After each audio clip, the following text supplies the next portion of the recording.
ನಮಸ್ಕಾರ ಪ್ರಿಯ ವೀಕ್ಷಕರೇ. ಅಮರವಾದ ಜೀವನ ಅಂದರೆ ಏನು? ಅದರ ಬಗ್ಗೆ ಒಂದು ಸಂಕ್ಷಿಪ್ತ ವಿಷಯವನ್ನು ಇವತ್ತು ನಿಮ್ಮೊಂದಿಗೆ ಹಂಚ್ಕೋತೀನಿ.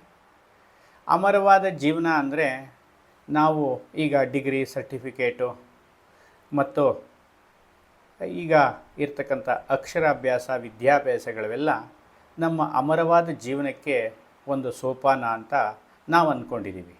ಆದರೆ ಭಾರತೀಯ ಋಷಿ ಮಹರ್ಷಿಗಳು ಯಾವ ರೀತಿಯಾಗಿ ಇದನ್ನು ನೋಡಿದಾರಪ್ಪ ಅಂದರೆ, ಇದು ಲೌಕಿಕ ಬದುಕಿನ ವಿದ್ಯೆಗಲ್ಲದೆ ಆಧ್ಯಾತ್ಮಿಕ ಕ್ಷೇತ್ರದ ಜ್ಞಾನ ಮತ್ತು ಆತ್ಮಜ್ಞಾನದವರೆಗೂ ನಾವು ಇದರ ಬೆಳವಣಿಗೆ ಇದೆ ಎಂಬುದಾಗಿ ಅವರ ಒಂದು ಅಭಿಪ್ರಾಯ.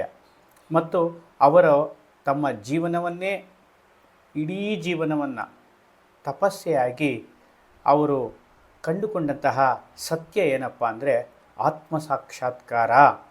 ಅಂದರೆ ಆತ್ಮಸಾಕ್ಷಾತ್ಕಾರ ಒಳನೋಟದ ಬೆಳವಣಿಗೆ, ಆ ಮೂಲಕ ಆತ್ಮಜ್ಞಾನವನ್ನು ಅರಿಯುವುದು ಎಂಬುದು ಅವರ ಸಾಮರ್ಥ್ಯ.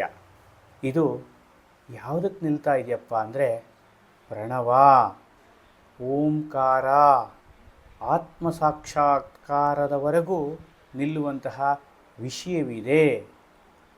ಇದು ಋಷಿ ಮಹರ್ಷಿಗಳ ಜೀವನದ ವಿದ್ಯಾಭ್ಯಾಸ ಇದಾಗಿದೆ.